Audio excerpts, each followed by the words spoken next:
अक्सर जब हम किसी से मिलते हैं तो उसके फैमिली बैकग्राउंड, उसकी जाति और उसके बाहरी दिखावे से इम्प्रेस हो जाते हैं। हमें लगता है कि अगर वह किसी बड़े घर या बड़ी जाति से है तो इंसान भी अच्छा होगा। लेकिन सच तो यह है कि किसी भी समझदार और नेक इंसान की पहचान इन सब से नहीं होती। जाति और ख़ानदान तो आदमी को किस्मत से मिल जाते हैं, लेकिन संस्कार और गुण वह खुद कमाता है।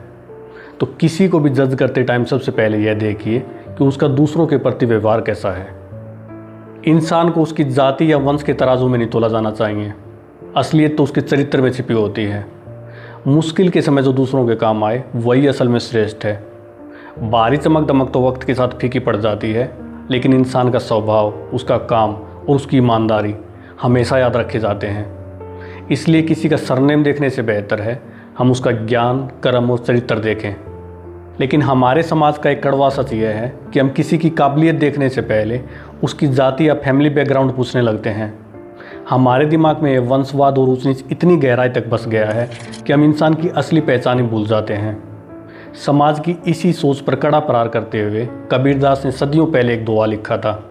इसमें कबीर कहते हैं, जाति न पूछो साध की, पूछ लीजिए ज्ञान, मोल करो तलवार का, पड़ा रहन दो मयान। कबीर इस दोहे में कहते हैं कि हमें किसी भी सज्जन या विद्वान व्यक्ति की जाति नहीं पूछनी चाहिए, बल्कि उसके ज्ञान को महत्व देना चाहिए।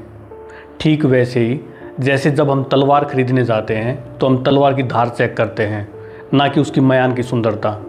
हम यह नहीं देखते कि उसकी मयान कितनी सुंदर है या फिर उसकी मयान पर सोने चांदी जड़े हैं या नहीं। अगर तलवार की धार अच्छी नहीं है तो मयान चाहे कितनी भी सुंदर हो, वो किसी काम की नहीं है। सेम ऐसे ही इंसान का शरीर, उसकी जाति और उसका खानदान सिर्फ एक बाहरी आवरण है। असली तलवार तो उसका ज्ञान, उसकी बुद्धि और उसके गुण हैं। जिस प्रकार से युद्ध के मैदान में मयान की सुंदरता नहीं बल्कि तलवार की धार काम आती है, उसी प्रकार से जीवन में इंसान का चरित्र और उसका हुनर ही उसे बड़ा बनाता है, ना कि उसका फैमिली नेम।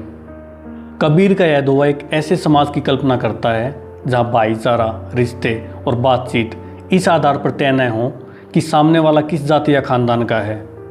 हमें जो वंश या कुल मिला है उसमें हमारा कोई हाथ नहीं है, लेकिन जो विचार हम अपनाते हैं वो हमारी अपनी मेहनत है। इसलिए किसी को जन्म के आधार पर छोटा या बड़ा मानना वैसी ही मूर्खता है जैसे कोई मयान की सुंदरता देख तलवार की कीमत तय करे।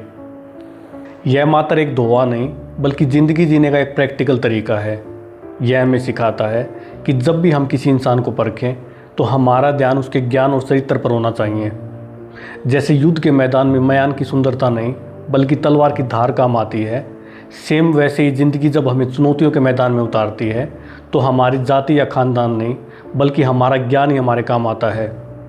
तो समाज में वही व्यक्ति सम्मान का पात्र है जिसके पास ज्ञान और चरित्र है, न कि वह जो केवल उच्च कुल या वंश में पैदा हुआ है।